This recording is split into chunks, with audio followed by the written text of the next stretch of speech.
নিউজিল্যান্ডকে হারিয়ে সুপার 8-এর কাছে দক্ষিণ আফ্রিকা। জেতার জন্য দরকার ছিল 176 রান। দক্ষিণ আফ্রিকা কিনা 4 ওভারেই তুলে ফেলল 62 রান। জয়টা তখনই তাদের হাতের মুঠোয় চলে এসেছিল। 17 বল ও 7 উইকেট হাতে রেখে জয় পায় তারা। আহমেদাবাদ নিউজিল্যান্ডের বিপক্ষে এই জয়ে 3 ম্যাচের সবগুলোতে জিতে সুপার 8-এর এক পা এগিয়ে রেখেছে দক্ষিণ আফ্রিকা। ঝড়ো শুরুর পর দক্ষিণ আফ্রিকার রান তাড়াটা আর কঠিন হওয়ার কথা ছিল না। এমনিতে 13 বলে 20 রান করে কুইন্টন ডিকক আউট হলে পঞ্চম ওভারেই অবশ্য তাদের উদ্বোধনী জুটিতে থেমে যায়। তবে 44 বলে 8-4 ও 4 ছক্কায় আরেক ওপেনার অধিনায়ক এডেন মার্কাম পটিয়াদের জয় এনে দিয়েই ফিরেছেন ড্রেসিং রুমে। মাত্র 19 বলে 50 করেছেন মার্কাম।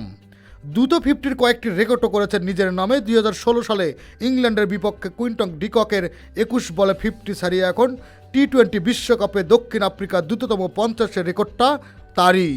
মার্কামের ঝড়ের ভরে তার 7.3 ওভারেই দলীয় 100 করে দক্ষিণ আফ্রিকা টি-20 বিশ্বকাপে তৃতীয় দ্রুততম দলীয় 100 করার রেকর্ড। এরপর আর কাজটা কঠিন হয়নি দক্ষিণ আফ্রিকার জন্য।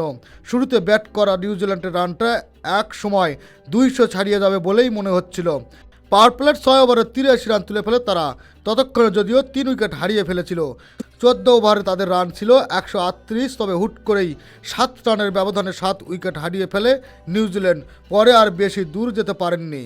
6-4 ও 2 ছক্কায় 26 বলে সর্বোচ্চ 48 রান করেন মার্ক চ্যাপম্যান।